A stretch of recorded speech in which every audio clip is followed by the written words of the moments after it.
Welcome back to my Star Wars Legends Expanded Universe chronological timeline rating, and today I have a short story, Light and Shadow, which was written by Paul Danner and takes place in 4000 BBY. It would have been published by West End Games, and it's a short story. And the reason it would have been published by West End Games is it was originally slated to appear in Star Wars Adventure Journal number 18.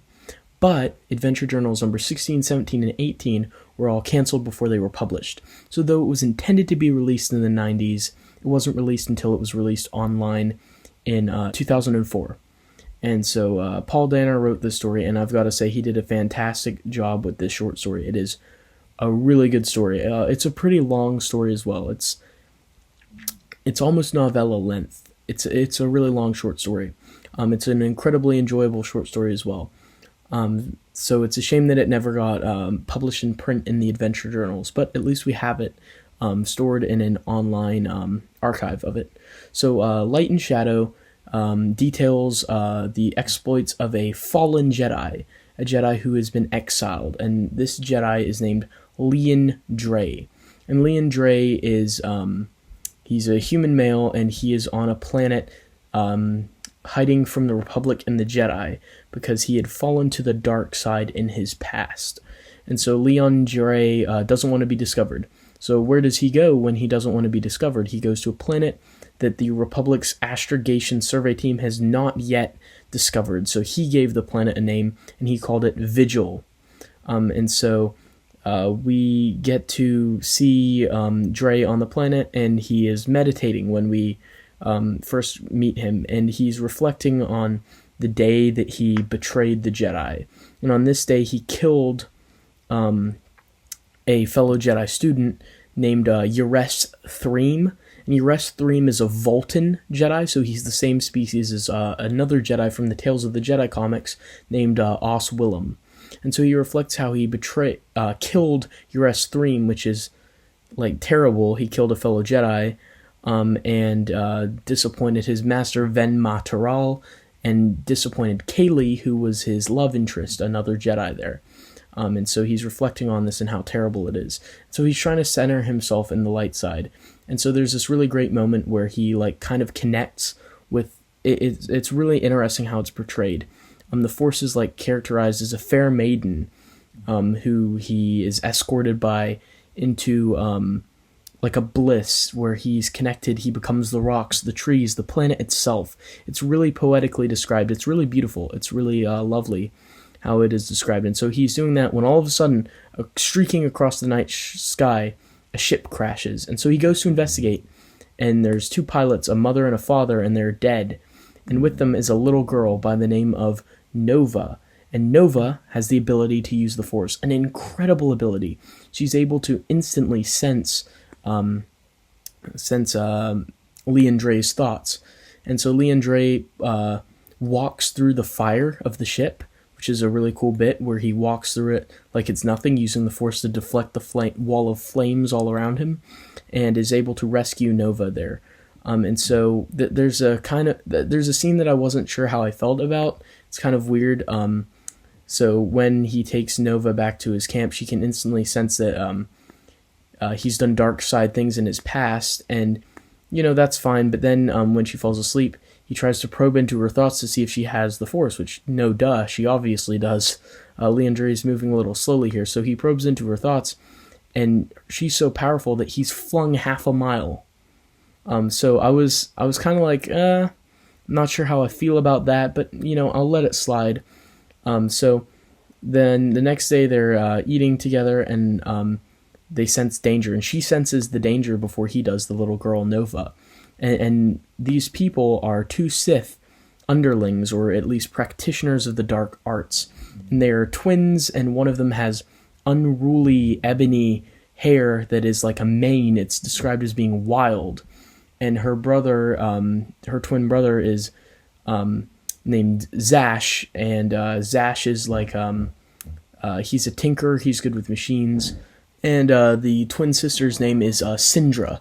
So Syndra and Zash are these twin opponents, and they're there to test Dre. And Dre has this great moment where, well, first of all, he sizes them up, and he's like, I could take them both easily. They're inferior to me, but together they might have the advantage over me.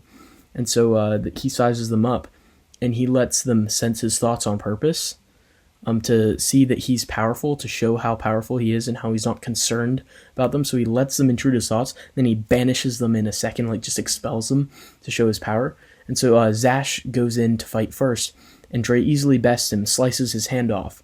Then Syndra is a much more challenging combatant, and he has a hard time fighting against her, and there's numerous ups and downs to the battle. Nova gets involved by screaming. There's a fight. There's force lightning used. He's having a more difficult time fighting Syndra, and then he gives into his anger when fighting Syndra, and he's tapping back into the dark side. And the dark side is portrayed as being an alluring enchantress type of mistress who is alluring him over to the dark side, which is very interesting how that's portrayed as well. And through the whole story, it's portrayed as whispers, whispers always playing at his conscience, echoing around him, telling him to give in to the dark side. So he's giving into the dark side here, and Nova screams at him, and so he's distracted, and then Zash comes back into the fight, even though he's missing a hand. And so using the dark side, he was getting an advantage over Syndra, but now Zash is back in the fray, and he takes a blow to the shoulder, I believe it was, burnt flesh, when he's fighting both of them. But he is able to kill Zash, and then he fights Syndra, and she's getting the upper hand until he uses Force Lightning, tapping back into the dark side. And so he kills her as well, dispatches her. But Nova is so shocked by seeing him kill using the dark side, and he really didn't have a choice as long as the battle went. I mean, obviously you don't want to give into the dark side, but the further the fight went on, the more dangerous it got for Nova. So did he have to tap into the dark side? I mean, you should center yourself in the light as a Jedi, but he needed to use a quick burst of power to finish the fight, so he's dispatched these twins here. And Nova is shocked by this and runs away. So then we get a flashback that details more of Dre's fall, as he's dreaming about his fall and the lessons that he was taught by his master. And there's some really interesting stuff in here that I could talk about in a bit more detail, but overall we're just getting some lessons about from his master to him about, the dark side's the easy path, and the light side takes more patience, and Leon Dre needs to learn patience, which he has not learned yet. And this is when we get a lot of background on Kaylee, the Jedi who he's got a love for, and we learn more about the specifics of his fall, and how it was a blow to her, assumingly a huge blow to her, even though he didn't kill her and killed other Jedi. And so as he's having this recurring nightmare, usually in this recurring nightmare, Kaylee comes to him and is angry at him and duels him, and it's like manifesting as his shame is being manifested as her killing him in his dream, because she's someone he once respected. But this time it's Nova, and that instantly wakes him up and tells him that Nova's in trouble and he's got to go help her.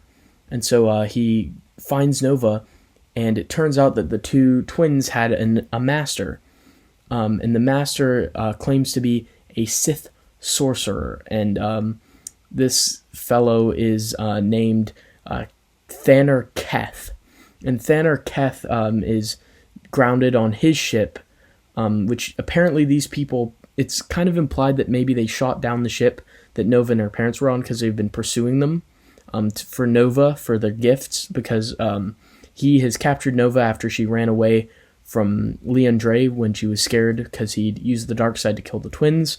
And so he's captured her and put her in a cage that is like an energy vortex which suppresses force power. When I read that, I was like, whoa, a device that cuts off your connection to the force as a cage? That's really cool, but I'm not sure how I feel about that because that has huge implications. Like, why is that tech not used throughout the rest of Star Wars? You know what I mean? So I have mixed feelings about that. It's a little weird.